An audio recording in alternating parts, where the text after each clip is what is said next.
Site पर syllabus upload किया है, the latest syllabus for JEE Mains 2024, ठीक है, है ना।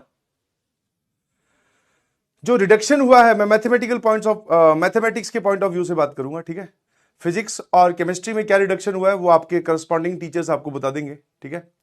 और सर ये है नया सिलेबस, तो इसमें जो टॉपिक हटे हैं, मतलब जो लाइन उन्होंने हटा दी, जैसे एक जो टॉपिक होता था that is principal of mathematical induction, जो ऑलरेडी पहले से हटा हुआ ही था। हटा हुआ मतलब कि सर उससे कभी सवाल पूछा नहीं जाता था, तो वो अब कंप्लीटली हटा दिया गया है। पॉइंट नंबर 1 आप चाहो तो नोट कर लो, ठीक है ना, ठीक है। उसके बाद में ट्रिग्नोमेट्री में ही जैसे एनसीईआरटी क्या करती है, हाइट एंड डिस्टेंस जो है वो अलग से कोई टॉपिक नहीं है, उसको ट्रिग्नोमेट्री का सवाल बनाकर पूछा जाता है। तो एक छोटी सी लाइन लिखी हुई थी कि हाइट एंड डिस्टेंस प्रॉब्लम्स भी आती हैं, अब वो हाइट एंड डिस्टेंस वाली बात भी उन्होंने हटा दी है, ठीक है ना। दूसरा जो एक इंपॉर्टेंट चैप्टर था हमारे लिए और जो एक स्कोरिंग पॉइंट ऑफ व्यू से था कि सर एक सवाल हम उसका हमेशा सही कर सकते हैं, आसान सा सवाल आता है, that is chapter mathematical reasoning, तो वो हट गया है, ठीक है। और मैथमेटिकल रीजनिंग सर हमने पढ़ लिया है, ठीक है, तो कोई बात नहीं, ठीक है, कोई नुकसान नहीं हुआ। अगर सवाल आएगा तो हम निपटा देंगे, नहीं आएगा तो ठीक है sir, we already covered that. तो प्रिंसिपल ऑफ मैथमेटिकल इंडक्शन जो पहले से हटा हुआ था, मैं आपको समझा चुका हूं पहले से कैसे हटा हुआ था, उससे सवाल नहीं पूछे जाते थे, जेई मेंस में भी नहीं आते थे, जेई एडवांस में भी नहीं आते थे। I am talking about JEE Mains, ध्यान रखिएगा प्लीज। फिर सर हाइट एंड डिस्टेंस, तो हाइट एंड डिस्टेंस अब उन्होंने हटाया है, बट फिर भी मैं बोलूंगा कि हाइट एंड डिस्टेंस में अभी भी वो सवाल जो है, अभी भी जो है वो सवाल ट्रिग्नोमेट्री का सवाल बना के पूछ सकते हैं, ठीक है ना। तो हाइट एंड डिस्टेंस वैसे हट गया है, बट आपकी नजर में रहना चाहिए, आसान सा टॉपिक है। और नेक्स्ट इज मैथमेटिकल रीजनिंग, हाँ ये हमने पढ़ लिया, ये वो बोल रहे हैं कि उन्होंने हटा दिया है, ठीक है।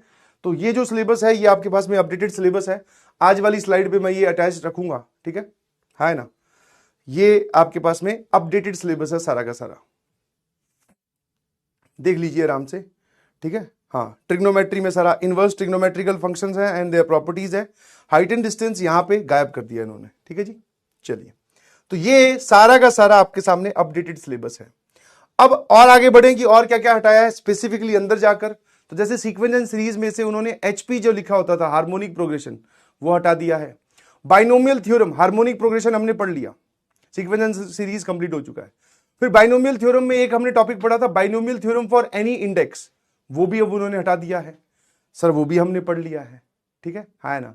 फिर बात आती है sir that is complex number में रोटेशन ऑफ कॉम्प्लेक्स नंबर, वो उन्होंने हटा दिया, अभी हमने कॉम्प्लेक्स नंबर नहीं पढ़ा है, उन्होंने हटा दिया है, बट सर हम वो रोटेशन ऑफ कॉम्प्लेक्स नंबर भी पढ़ेंगे, क्यों, क्योंकि जी एडवांस में सवाल आ सकता है, समझे कि नहीं समझे, है ना। कुछ लोग बोल रहे हैं AGP is also removed, let me check, AMGM, हाँ इसमें एजीपी भी नहीं लिखा हुआ है, बिल्कुल सही, ठीक है, एजीपी भी नहीं लिखा हुआ है, एजीपी भी हट गया है, बहुत बढ़िया, ठीक है जी। तो जो आपको मेजर चेंजेस दिख रहे हैं, ठीक है, जो मेजर चेंजेस हैं वो mathematical reasoning, height and distance, mathematical induction और फंक्शन चैप्टर जो हमने अभी खत्म किया है, पिछला ही चैप्टर था, उसमें से inverse functions and periodic functions वो हटा दिया है, रोटेशन ऑफ कॉम्प्लेक्स नंबर हटा दिया है, binomial theorem for any index हटा दिया है, हार्मोनिक प्रोग्रेशन हटा दिया है, एजीपी हटा दिया है, वीटीपी एसटीपी बिल्कुल सही, प्लेन की इक्वेशन इन 3D बिल्कुल सही, 3D वाला कहां पर है भाई, पीछे तो नहीं रह गया कहीं, नहीं, आ जाइए देखिए ध्यान से, ये तो कोऑर्डिनेट ज्योमेट्री है, ये सारा है, ठीक है। वेक्टर अलजेब्रा में आप ध्यान से देखोगे तो scalar product, vector product, VTP STP वो सारे हटा दिए हैं, ठीक है। और 3D में अगर आप ध्यान से देखोगे, 3D डायमेंशन में, तो coordinate of A point in A space, distance between 2 point, section formula, direction ratio, direction cosine, angle between 2 intersecting lines, Q lines, shortest distance between them and the equation and it's equation of line, मतलब plane से related सारी चीजें उन्होंने हटा दी है, plane ना यहां पर है ना यहां पर है, कोई बात नहीं, आपने पढ़ लिया है पॉइंट नंबर 1 और आपको पढ़ना भी है पॉइंट नंबर 2, तो हमारे लिए सर ऐसे तो कोई चेंजेस आए नहीं, पढ़ना क्यों है, क्योंकि सर जेई एडवांस का सिलेबस नहीं है, ये जेई मेंस का सिलेबस है, क्या मेरी बात समझ में आती है ना।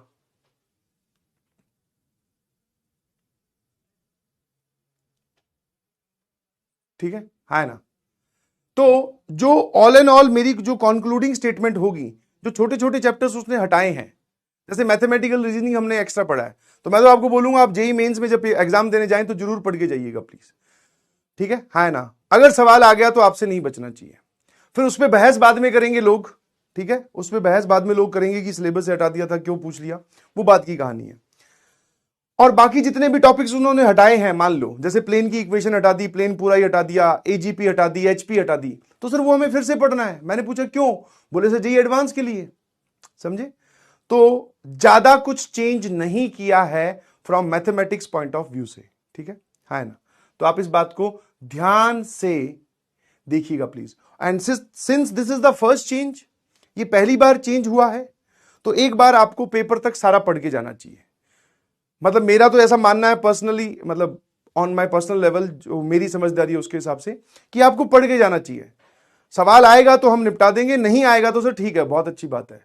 फिर आएगा सर, हम उसको हम फिर चैलेंज करेंगे, वो बाद की कहानी है, वो आफ्टर द एग्जाम है। आप बिटवीन द एग्जाम 3 घंटे में हाथ उठाकर नहीं बोल सकते कि सर आपने ये गलत टॉपिक का सवाल दे दिया। सवाल आया है तो आपको करना ही है, समझ में आया।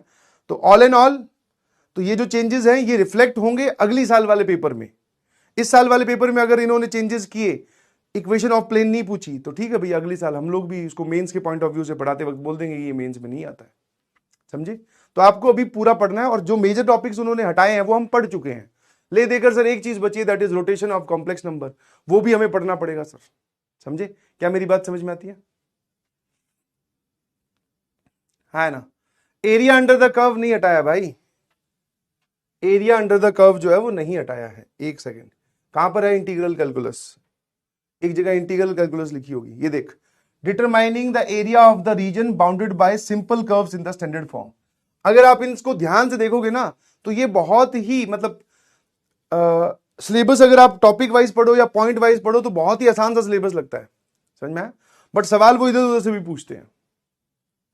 तो जो लोग लिख रहे हैं एरिया अंडर द कर्व कहां हटाया है, ये तो रहा। हाँ, आपको यहां नहीं दिख रहा कि sir area under the curve लिखा हुआ है, समझ में आया। हाँ ठीक है। अब कोऑर्डिनेट ज्योमेट्री में जैसे टेंजेंट की एक बात निकल के आ रही है, टेंजेंट वाला शब्द ही उन्होंने हटा दिया कहीं से शायद। हाँ जा, कहां पर है कोऑर्डिनेट ज्योमेट्री, हाँ हीरा सर। कॉनिक सेक्शन में ये देखो, general equation, its radius, and points of the diameter points, और ये फिर उसके बाद में क्या बोला है, equation of conic section, parabola, ellipse and hyperbola in standard forms, बस खत्म। तो इसका मतलब ये नहीं है कि वो टेंजेंट पे सवाल नहीं पूछेंगे, पूछ सकते हैं। और ये अगर आपने हटाया हुआ मान भी रहे हो तो वो भैया आप पढ़ चुके हो। तो मैं आपको फिर से कंक्लूडिंग स्टेटमेंट बोल रहा हूं भैया, please do not take this seriously. आपके लिए आप ऐसे समझो कि कोई चेंजेस नहीं है ना, हम सारा पढ़ के जाएंगे, ठीक है। और जो भी टॉपिक उन्होंने हटाए हैं सर वो मैक्सिमम हम पढ़ चुके हैं। एक बचता है, that is rotation of complex number, वो भी हम पढ़ेंगे। क्यों सर, क्योंकि जेईई एडवांस में आएगा। समझ में आएगा नहीं समझ में आया, क्या मेरी बात समझ गए, है ना। ऐसे आप इसके अंदर टॉपिक वाइज ढूंढने जाओगे ना तो आपको बहुत सारी चीजें मिल जाएंगी। ऐसे आप ढूंढने जाओगे ना एक एक लाइन बाय लाइन कि सर ये वाली चीज यहां नहीं लिखी हुई है, तो वो सारे टॉपिक तो यहां लिखते भी नहीं है कभी। एनसीईआरटी मतलब स्टैंडर्ड इज एनसीईआरटी। एनसीईआरटी में आप कोऑर्डिनेट ज्योमेट्री देखोगे तो सर्कल है, स्ट्रेट लाइन है, पैराबोला, इलिप्स और हाइपरबोला की एक एक एक्सरसाइज है जिसमें स्टैंडर्ड इक्वेशंस की बात की गई है, वही उन्होंने यहां लिख दिया। बट सारा कुछ पूछा जाएगा, believe, be ready for that. मैं फिर बोल रहा हूं, है ना।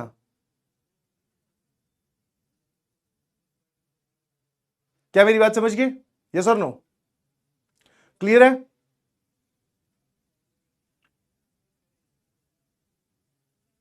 हाँ, संडे वाले एग्जाम में मैथमेटिकल रीजनिंग आएगा भाई, बिल्कुल आएगा, बिल्कुल मत घबराएं आप, ठीक है। हाँ, और जो लोग बोल रहे हैं कि सर मैं सेकंड ड्रॉपर हूं, मैं क्या करूं, पूरा पढ़ के जा। मैथमेटिकल रीजनिंग नाम का चैप्टर हटा है, तुझे उसको रिवाइज करने में कितना, आधा घंटा ही तो लगेगा, और वो तूने पढ़ लिया है, ठीक है जी, हाँ ना। Is this clear to everyone. हाँ, और सर हम इस पूरे सिलेबस पे मतलब हम लोग रिलाई तब करेंगे, आपके पास तो मौका भी नहीं है रिलाई करने का, जब एक बार जेईई मेंस 2024 का पेपर हो जाएगा, उसके सवाल देख लेंगे।